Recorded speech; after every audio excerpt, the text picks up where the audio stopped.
Welcome, everybody. Um, I think,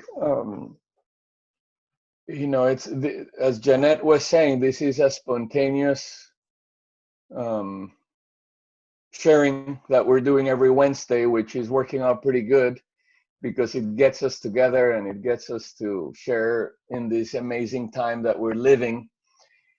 And it gives us a sense of power, I think, a sense of energy that even in the midst of this crisis, we are able to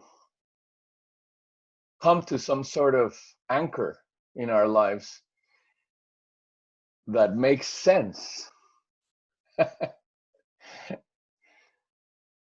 I think a lot of the things out there don't make a whole lot of sense, politically, economically, environmentally, health-wise. So here we are. I find myself in this moment slowing down long enough so that you can capture yourselves in this moment. Like,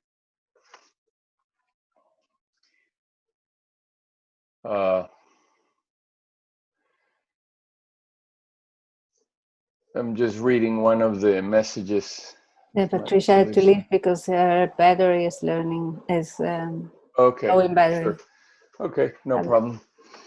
So yeah, so that you can capture yourself in this moment, and we can all do the same.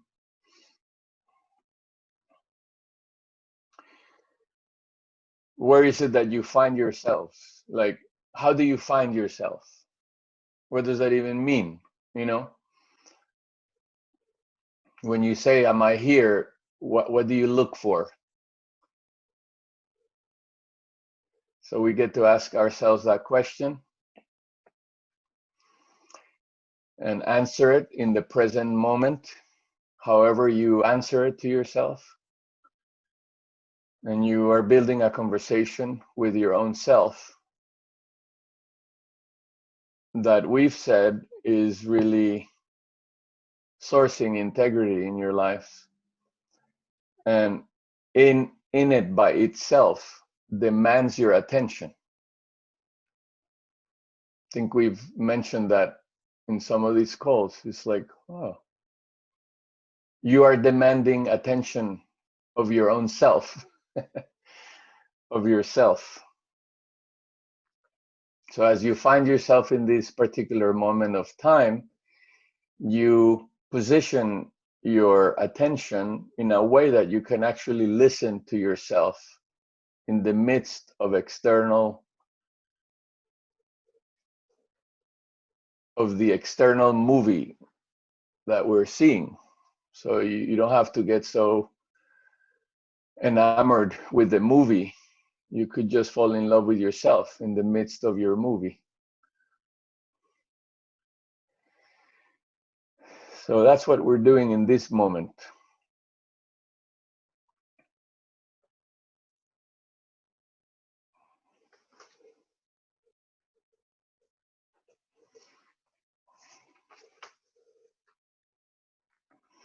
It's good to check in with yourself in your belly, in your chest, in your head. That's where our nervous system is mostly present. So we check in with our gut, with our hearts, with our minds. And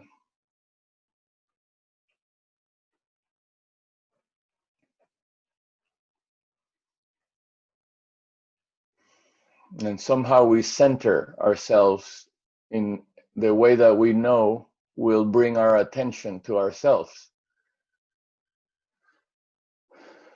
And more importantly, will bring our best selves into this conversation, which usually ends up being an interesting conversation like that,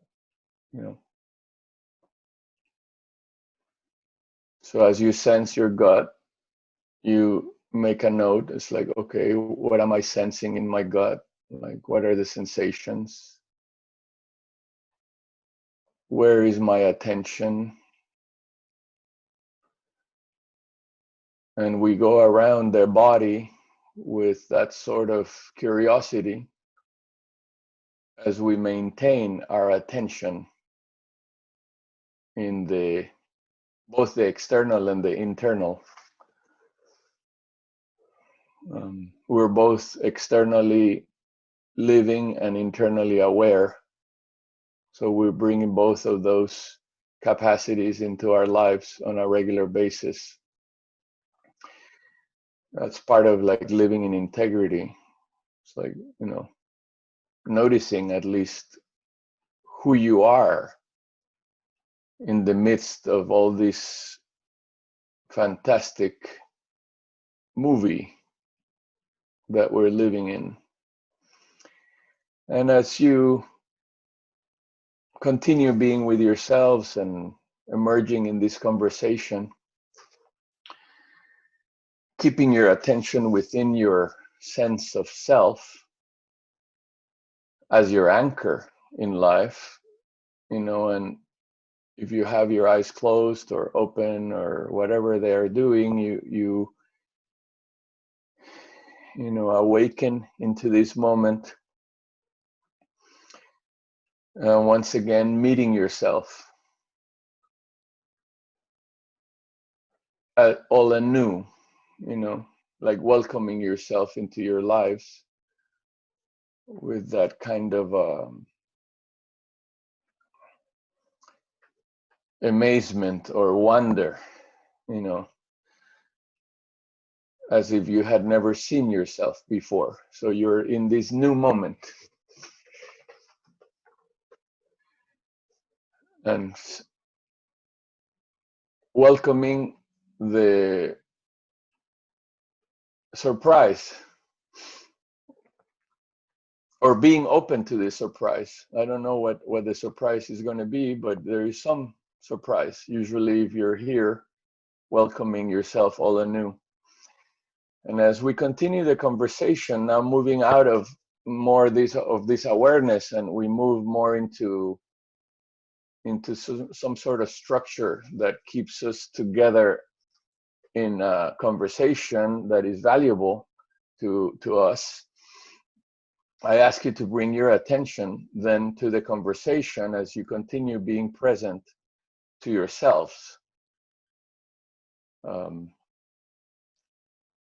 as the anchor of everything. So, we've spoken of integrity, through this lens of attention, and we have spoken about evolution from this sense of freshness of our point of view, just as I was describing, that as we emerge in the moment, we are almost like refreshing ourselves as we discover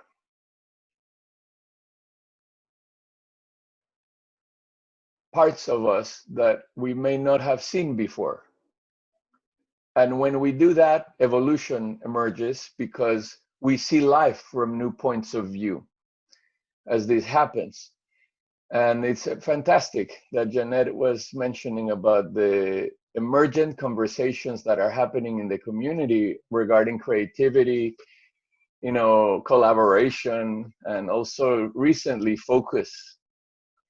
And if you really look at those words, right, like, what are we talking about? If you just kind of say, oh, what is this? Attention, integrity, awakening, awareness, presence, creativity, collaboration, focus, freshness, a sense of welcoming, and on and on and on, right? It's like fantastic energy, right? It's like, wow.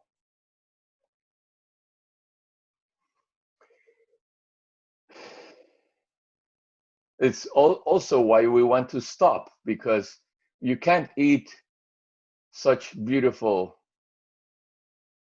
or you can't really digest such amazing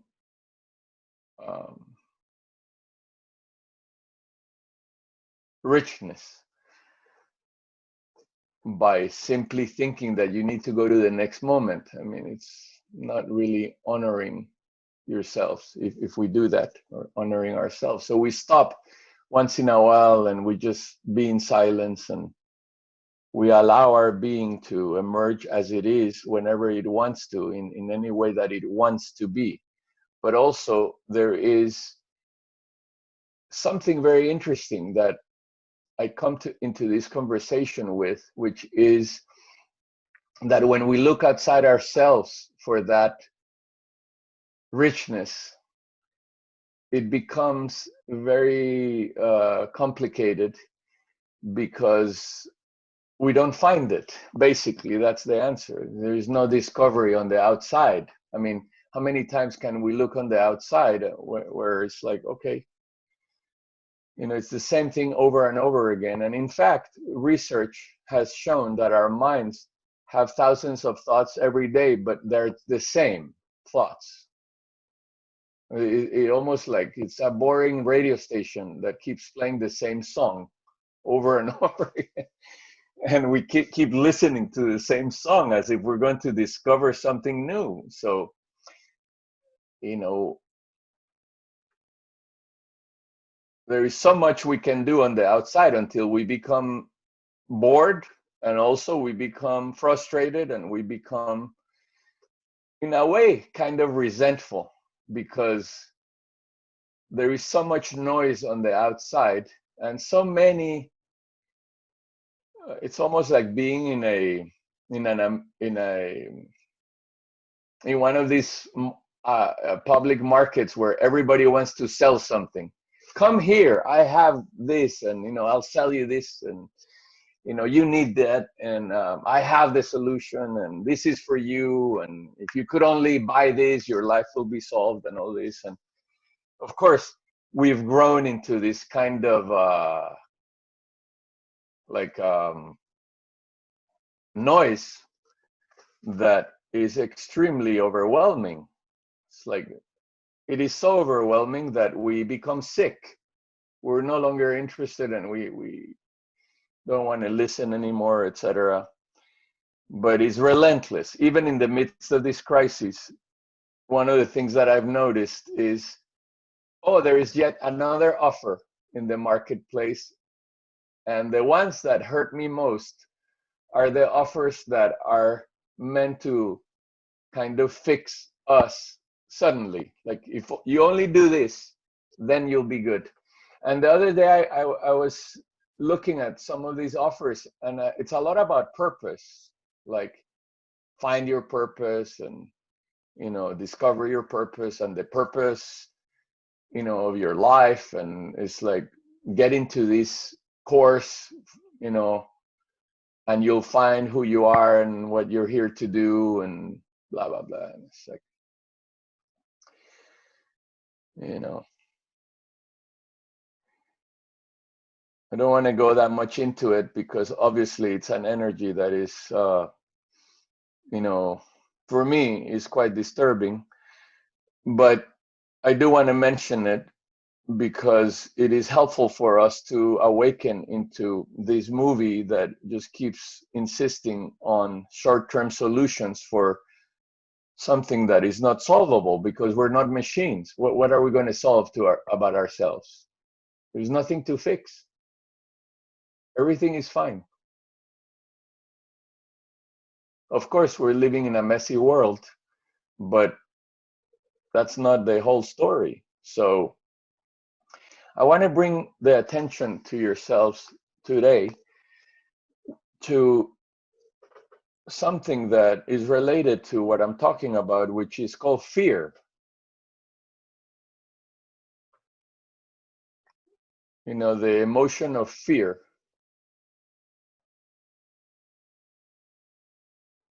And what I want to bring our attention to is that speaking our truth is not so safe. In fact, in the history of humanity, people have gotten killed because they speak their truth. So it really is not only not safe, but it's dangerous. And it's like, wow, but this is what we're doing here. So it's not so, I mean, I'm sure there is fear in the space, and it's not abnormal. It's okay to feel fear. And the reason is what I just mentioned. It's like we've lived in this world, and how many of us really have lived in settings where speaking our truth was not safe? I mean, I can say that that's true for me. You know, I grew up in that kind of a situation. And so you learn to be quiet, and maybe speaking is not so comfortable. And so just wanted to acknowledge that, and also want to link that fear and say that speaking the truth also is not so helpful in winning. So a lot of the games that we're playing out there as a society, you know, speaking your truth doesn't necessarily help you to win the game. So why speak the truth, right? Like, okay, so why are we doing this? If it's not going to help me to win many of the games that are out there, then why are we doing this, right? We ask ourselves that question. And also, I am asking you to acknowledge the fear in your life, and also the conundrum that you live with, that many people live with, which is about, well, why do I want to be authentic? What is this authenticity about? Which, by the way, there are plenty of courses now these days to help you be authentic in a short period of time, you know? Yeah, that's an interesting game, calling your authenticity as a commercial kind of proposal or something like that. So the question, why do I, you know, why do I want to bring my truth, right? In this community is quite important because we're playing a very different game. First of all, in this community, we're not manipulating for the sake of people buying into any story. In fact, there is no story. The only story that we're here for is yours. And the reason we want your story is because we don't have a mirror in society for doing what we're doing. It's like, how do we do this, right? How do we be together in a way that we both acknowledge evolution from a very respectful place without formulas? But also, how do we win? And I've spoken about that in the past. Like, how do we win, right? Or what are we going to do to win? Because I'm personally not interested in losing, right?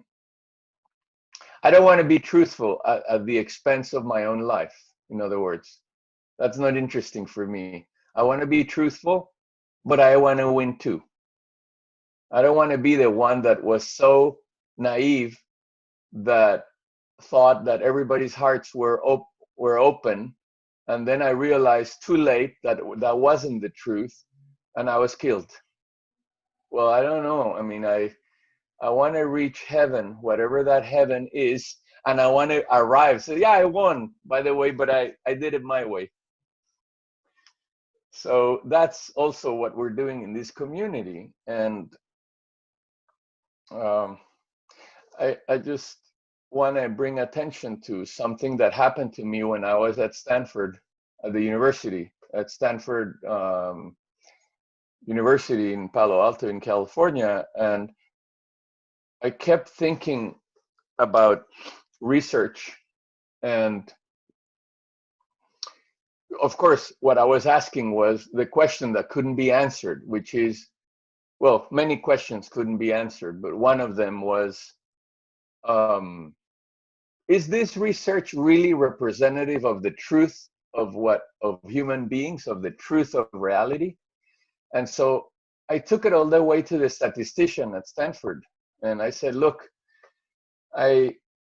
I want to know from a statistical point of view if these studies that we're producing and we were reading are really of any value. She looked at me, it was a woman, and she looked at me and said, I've never heard somebody ask that question, like, are you interested in statistics?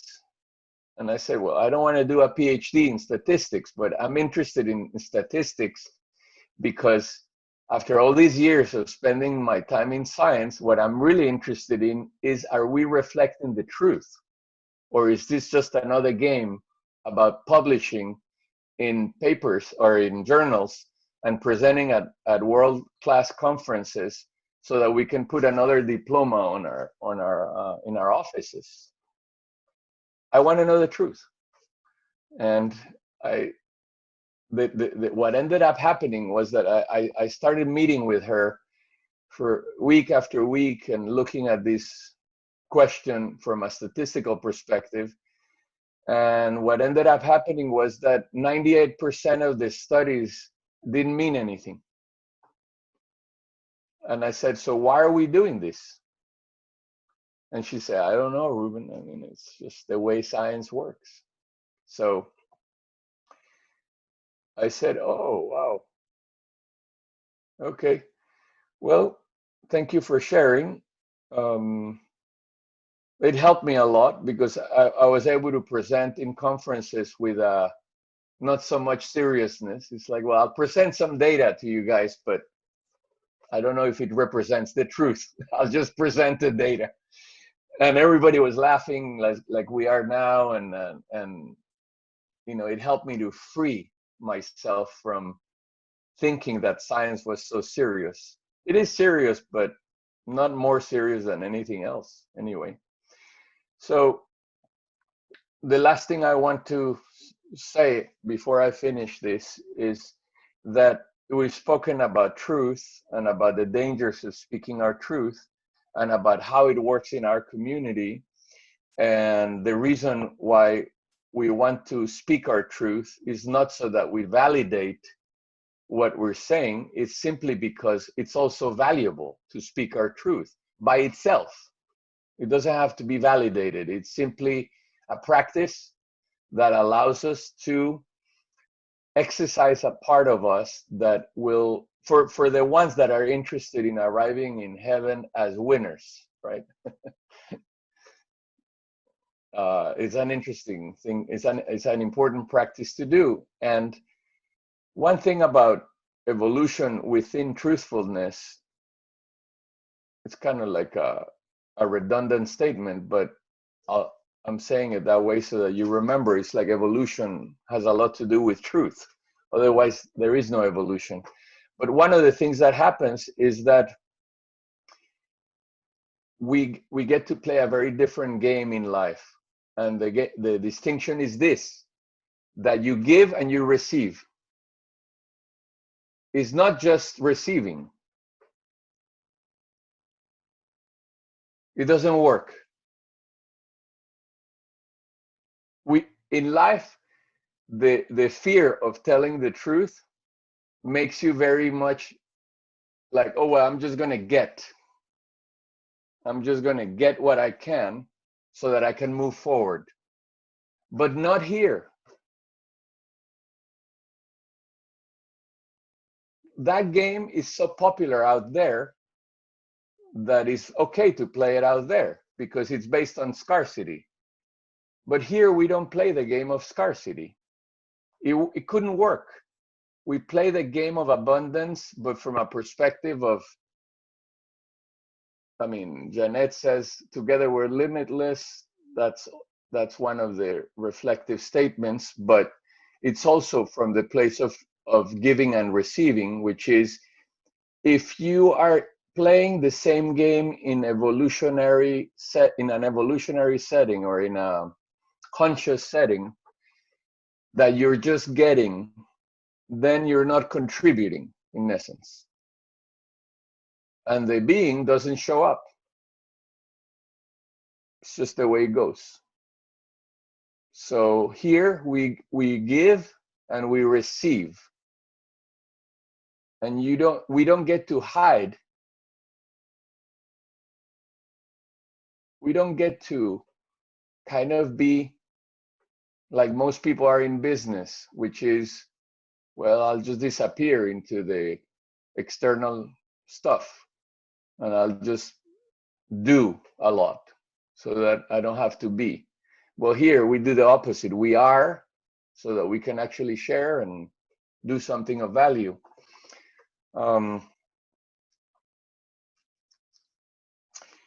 So I ask you to think about that, and to be in integrity with that within yourselves. It's like, what is my role? What is my relationship with giving and receiving? Where am I out of integrity?